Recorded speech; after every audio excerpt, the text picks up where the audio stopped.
Let's talk about the euro today, and in this video, I want to talk about the advantages and disadvantages of this currency. Let's start with the advantages. The first advantage of a single currency is the increase in trade between countries that use this currency.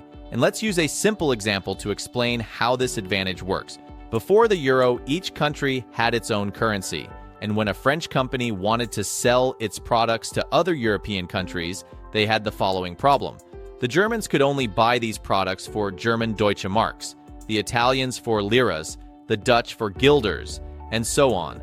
Therefore, every European exporter was forced to work with a large number of different European currencies.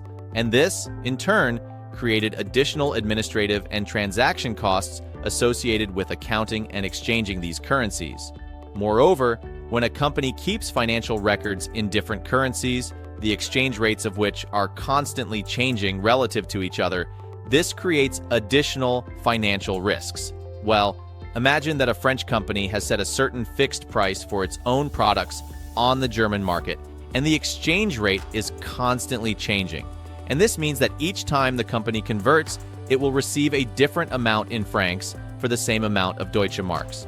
Of course, with small revenues, such fluctuations are not critical, but when the company's revenue is measured in billions, a change in the exchange rate by only a few percent will mean additional losses or profits from exchange rate differences of tens of millions. Believe me, this is a rather serious problem even in the modern world. And of course, the Europeans tried to fight this situation.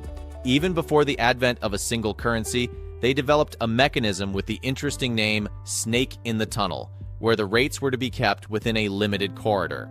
Then it was replaced by the European exchange rate mechanism with the same principles of operation. However, all these mechanisms were not ideal, so gradually the understanding came that it was necessary to create some kind of single currency. Theoretically, Europeans could switch to the dollar, but leading European countries did not want to become dependent on the United States. Also, some countries did not want to accept the currency of another country as a standard, as was the case with the Deutsche Mark. Therefore, a compromise decision was made to create a single currency that would not be controlled by any country, but instead by some intergovernmental independent body. The second advantage of such a currency was price stability. Part of this stability stemmed from the elimination of currency risks.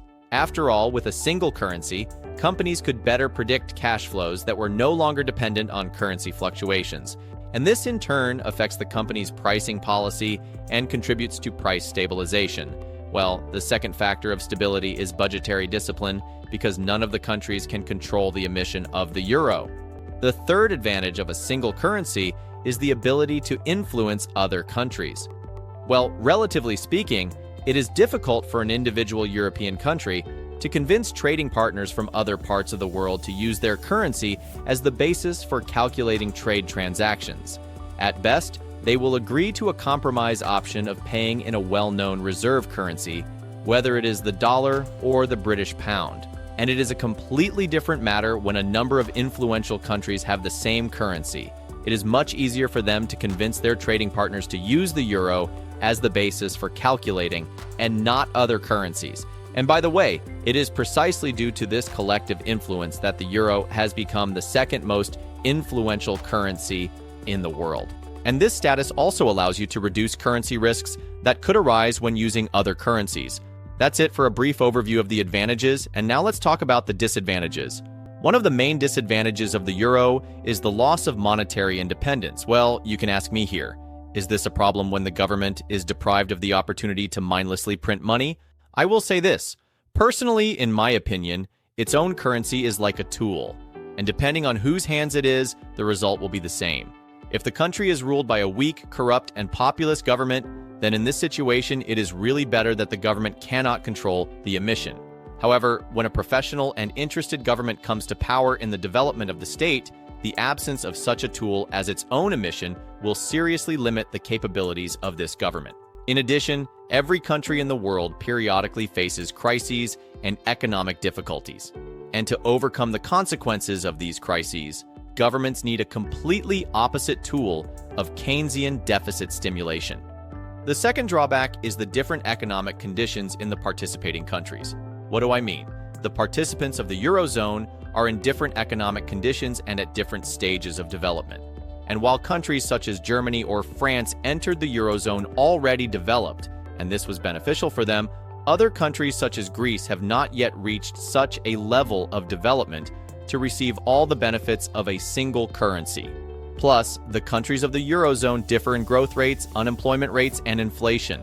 Countries with higher inflation rates require higher interest rates, and countries with high unemployment require low interest rates.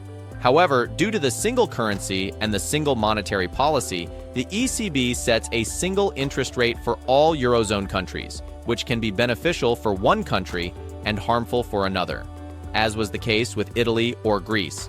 And the third drawback is the paradox of the single currency. What is it? I have already posted a video on my channel about the US monitoring other countries for currency manipulation. And one of the countries that regularly gets on the watch list is Germany. And when a country gets on this watch list, it means that the exchange rate of this country is undervalued. In this case, the exchange rate of the euro to the dollar is undervalued. And if the US had its way, they would have demanded that Germany increase the exchange rate of the euro. However, the eurozone includes not only Germany, but also other countries. And not all of them have a trade surplus like Germany. For example, Greece has a trade deficit.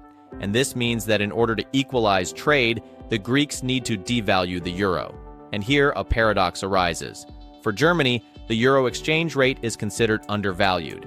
And for the Greek economy, the euro exchange rate is overvalued. Therefore, for Germany, the current euro exchange rate is considered advantageous and gives a trade advantage over the United States. For Greece, this exchange rate is not advantageous at all.